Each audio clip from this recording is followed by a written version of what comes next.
And as we pivot over to Higgins, I had Higgins last year pretty extensively. I thought he'd have a monster season. He started off that way, a little dinged up, and some ineffectiveness. I think my concern for Higgins is just what I saw visually, George, last year, which is they get near the goal line, and most teams in that particular situation do tend to focus on the bigger receiver, and Higgins is the bigger receiver between him and Chase.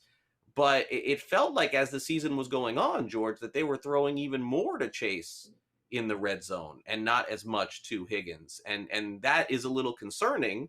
It's not normal. It's not usually what happens on NFL teams, but that definitely was the case with Higgins. Higgins, I know, closed the season strong, but you look, they'd get on the 5 and they'd throw to Chase in the end zone.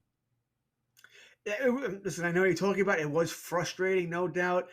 I mean, it could be Burrow wanting to throw to Chase. Just a connection there. It usually is the bigger guy because the bigger target, the alley-oop passes and all that other stuff you want. That's the way you want to Right. go here. I tend not to panic about that. I think somewhat touchdowns are lucky. Year in and year out. One year it's this guy, the next year it's that guy. It's sort of a thing that goes in. Sometimes they just want to run the ball when they get inside the 5. You don't even get any throws. It can be frustrating that way as well. So I think there are plenty of other things for me to bang my head against the wall about. I try not to do it against that. That's not to say when watching a game and I see it's to Chase over and over again, then I'm not throwing something at the TV and saying many 4-letter words. But I try not to let it drive me too crazy. There are plenty of other things that'll drive me batty. Yeah.